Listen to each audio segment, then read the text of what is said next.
संभल जाता है, उछलता है जो ज्यादा शायद वो फिसल जाता है, ऐसा गिरता है कि नक्शा ही बदल जाता है। अभी हमारे माननीय गंगाराम जी आप लोगों को संबोधन कर रहे थे। चौकीदार तो वो हस्ती है, मैं बता देना चाहता हूँ, उत्तर प्रदेश में 70,000 चौकीदार हैं।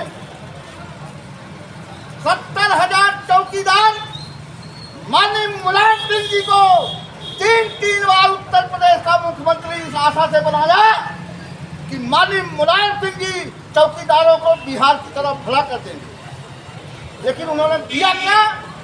सिवाय लॉलीपॉप को आज तक हमको दिया नहीं।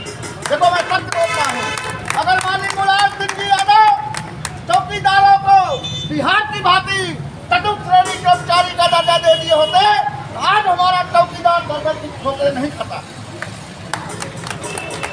और हम लोग उनसे त्रस्त होकर के माननीय योगी जी के कहने पर 2014 में उनको सरकार बनाया, उन्हें दूसरी बार बनाया। आज हम लोगों को कह रहे हैं कि हम तुमको 10,000 दे देंगे, तुमको 18,000 दे देंगे, तुमको 20,000 दे देंगे और कुछ नहीं देना चाहते। कह रहे नहीं, यूट्यूब के माध्यम से देखो तो कह रहे चौकीदारों को 16,000 दे दी जाएगा 1 अप्रैल से, लेकिन मुझे विश्वास नहीं है इस बात का, क्योंकि लिखा पढ़ी में भी कहीं कोई दर्शाया नहीं जा रहा था। उत्तर प्रदेश का 70,000 चौकीदार अगर ये ठान लेगा तो मोदी की सरकार गिर सकती है। जरा से चूक हुई थी आप लोगों से, आप विखंडन में थे, नहीं तो यूपी से कम 50 MP आप बनाते। क्यों? चौकीदार संगठित नहीं है। एक चौकीदार के परिवार में 50 वोट है, और जिस चौकीदार के परिवार में 50 वोट है, ब्रिटिश हुकूमत ने उसी चौकीदार के परिवार में चौकीदारी दिया है। आप देख लीजिए, आप आशा लगा के देख लीजिए, कोई ऐसा चौकीदार नहीं हो जिसे खानदान मिला के और 50 वोट न हो। मैं दावे के साथ करता हूँ, मैं उत्तर प्रदेश के सभी जनपदों का दौरा करके, तहसील मुख्यालय में दौरा करके पता किया कि चौकीदार के खानदान में मिला के कुल 50-60 वोट होते हैं।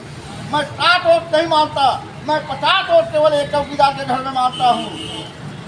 तो 50 में 70 का गुणा करिएगा तो 35 लाख वोट होता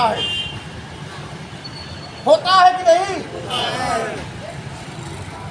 35 लाख वोट का मतलब 403 में गुणा करिएगा तो 17-18,000 एक विधानसभा में चौकीदारों का वोट होता है। और ये वोट अब तक तो कहीं न कहीं कई खंडों में बिखरा हुआ था। आप लोग एक तरह से अगर इस तरह बना लिए तो आने वाले 2027 में अपनी ताकत अगर दिखा दिए तो जो भी यहाँ सरकार बनाएगा बिना आपके मदद से बनाना नहीं सकता, मेरा दावा है। कोई भी विधानसभा ले लीजिए, 400 बूथ के विधानसभा बनाई जाती है। मैं लिखा पढ़ी में कह रहा हूँ, मैं कलेक्टर साहब के कार्यालय के सामने बोल रहा हूँ। कोई भी विधानसभा अगर बनी होगी तो 400 बूथ के विधानसभा बनाई जाती है और हर बूथ में मेरा चौकीदार उपस्थित रहता है। 400 में पूरा करिएगा तो 21,000 वोट होता है। एक विधानसभा में चौकीदार जिसको चाहे जिता सकता है, जिसको चाहे हरा सकता है। वो कसम खा के निकले, चौकीदार कहने पर जहां वोट देगा तब आप उस बात को माना जाएगा, अन्यथा आप कई टुकड़े में बटे हो, इसलिए आपकी बात कोई मानने वाला नहीं। मैं सत्य बोल रहा हूँ। एक चौकीदार जनपद में जो बात बोल दे, हमारे राष्ट्रीय अध्यक्ष महोदय के निर्देशानुसार चाहे मेरा भतीजा ही चुनाव को न लड़ने आवे किसी पार्टी से, हमको उसको वोट नहीं देना है। मेरे पिता लड़ जाए चुनाव किसी दूसरी पार्टी से तो हम उसको वोट नहीं देंगे। जहाँ हमारा चौकीदार कहेगा, हमारा राष्ट्रीय अध्यक्ष कहेगा, राष्ट्रीय उपाध्यक्ष कहेगा, हम उस पार्टी को, उस सत्ता को, उस निर्दलीय विधायक को वोट दे देंगे। लेकिन जो सरकारें चौकीदारों की पीड़ा को न समझते हो, हमको वोट उनको सही नहीं देगा, चाहे उसके लिए फांसी ही क्यों न दी जाए।